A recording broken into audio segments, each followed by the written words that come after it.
Hello दोस्तों, GK 50 series के part 3 में आज मैं लेकर आया हूं गुप्त साम्राज्य के 50 ऐसे प्रश्न जो बार बार सभी प्रतियोगी परीक्षाओं में अक्सर पूछे जाते हैं। तो चलते हैं बिना किसी देरी के। आज का हमारा पहला प्रश्न है गुप्त साम्राज्य का उदय कहाँ हुआ। गुप्त साम्राज्य का उदय प्रयागराज के निकट कौशाम्बी में हुआ। अगला प्रश्न है गुप्त वंश का संस्थापक कौन था। गुप्त वंश का संस्थापक श्रीगुप्त थे। अगला प्रश्न है श्रीगुप्त का उत्तराधिकारी कौन हुआ। श्रीगुप्त का उत्तराधिकारी घटोत्कच हुआ। अगला प्रश्न है गुप्त वंश का प्रथम महान सम्राट कौन था। गुप्त वंश का प्रथम महान सम्राट जो थे वह चंद्रगुप्त प्रथम थे। अगला सवाल है चंद्रगुप्त प्रथम गद्दी पर कब बैठा। चंद्रगुप्त गद्दी पर पहली बार 320 ईस्वी में बैठे। अगला सवाल है चंद्रगुप्त प्रथम का विवाह किसके साथ हुआ। चंद्रगुप्त प्रथम का विवाह लिच्छवी राजकुमारी कुमार देवी के साथ हुआ। अगला प्रश्न है चंद्रगुप्त प्रथम ने किसकी उपाधि धारण की। तो इसका आंसर है महाराजाधिराज की। चंद्रगुप्त प्रथम ने महाराजाधिराज की उपाधि धारण की। अगला प्रश्न है गुप्त संवत की शुरुआत किसने की। गुप्त संवत की शुरुआत चंद्रगुप्त प्रथम ने की।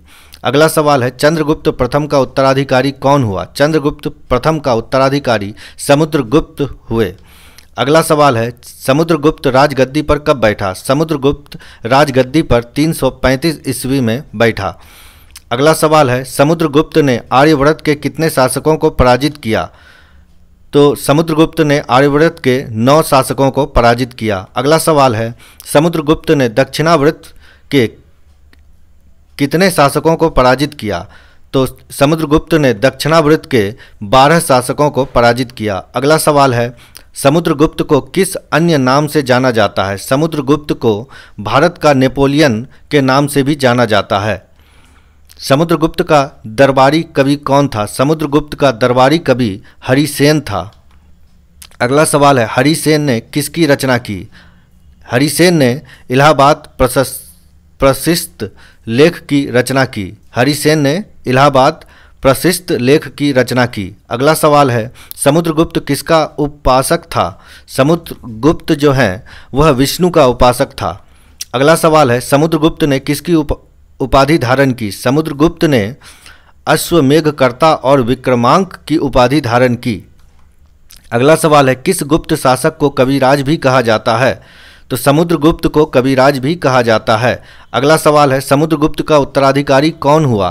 तो समुद्रगुप्त का उत्तराधिकारी चंद्रगुप्त द्वितीय हुआ। अगला सवाल है चंद्रगुप्त द्वितीय राजगद्दी पर कब बैठा। चंद्रगुप्त द्वितीय राजगद्दी पर 380 ईस्वी में बैठा। अगला सवाल है चीनी बौद्ध यात्री फाहियान किस शासक के काल में भारत आया। तो इसका आंसर है चंद्रगुप्त के शासनकाल में। चीनी बौद्ध यात्री फाहियान चंद्रगुप्त के शासनकाल में भारत आया। अगला सवाल है किस पर विजय के उपलक्ष्य में चंद्रगुप्त द्वितीय ने चांदी के सिक्के चलाए। तो इसका जवाब है शकों पर। शकों पर विजय के उपलक्ष्य में चंद्रगुप्त ने चांदी के सिक्के चलाए। अगला सवाल है चंद्रगुप्त द्वितीय का उत्तराधिकारी कौन हुआ। चंद्रगुप्त द्वितीय का उत्तराधिकारी कुमारगुप्त प्रथम जिसे गोविंद गुप्त भी कहते हैं।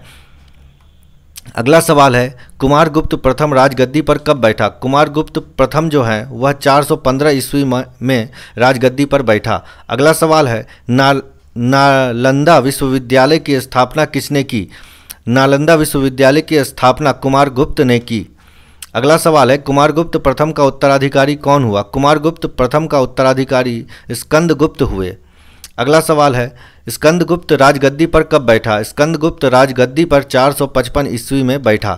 अगला सवाल है स्कंदगुप्त ने किस झील का पुनरुद्धार किया। तो स्कंदगुप्त ने गिरनार पर्वत पर स्थित सुदर्शन झील का पुनरुद्धार किया। अगला सवाल है स्कंदगुप्त ने पर्णदत्त को कहाँ का गवर्नर नियुक्त किया। तो इसका जवाब है सौराष्ट्र का। स्कंदगुप्त ने पर्णदत्त को सौराष्ट्र का गवर्नर नियुक्त किया। अगला सवाल है हुनों का आक्रमण किसके शासनकाल में शुरू हो गया था। तो इसका आंसर है स्कंदगुप्त के।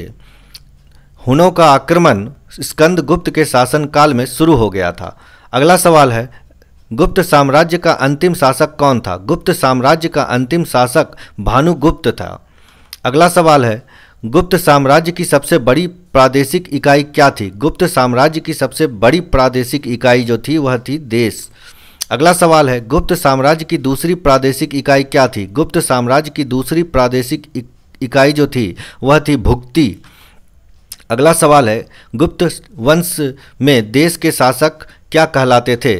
गुप्त वंश में देश के शासक गोप्ता कहलाते थे। अगला सवाल है, गुप्त वंश में भुक्ति के शासक क्या कहलाते थे? गुप्त वंश में भुक्ति के शासक उपरिक कहलाते थे। अगला सवाल है, भुक्ति के नीचे कौन सी प्रशासनिक इकाई होती थी? भुक्ति के नीचे जो थी वह विषय प्रशासनिक इकाई होती थी। अगला सवाल है, विषय के प्रमुख क्या कहलाते थे? विषय के प्रमुख विषयपति कहलाते थे। विषय के प्रमुख विषयपति कहलाते थे। अगला सवाल है, पुलिस विभाग का मुख्य अधिकारी क्या कहलाता था? पुलिस विभाग का मुख्य अधिकारी दंडपाशिक कहलाते थे।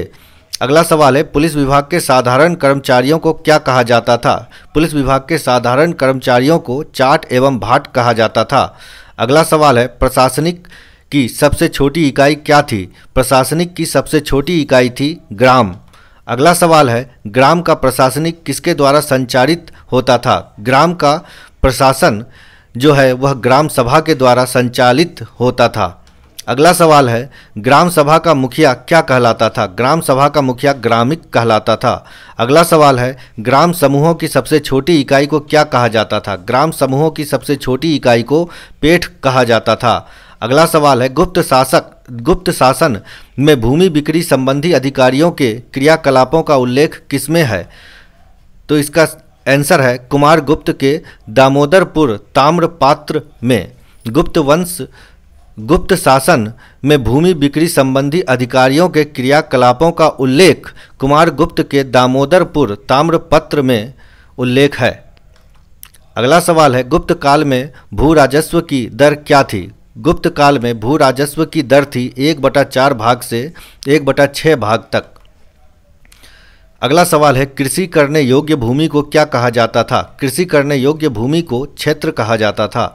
अगला सवाल है, वास करने योग्य भूमि को क्या कहा जाता था? वास करने योग्य भूमि को वास्तु कहा जाता था। अगला सवाल है, पशुओं के चारा योग्य भूमि को क्या कहा जाता था?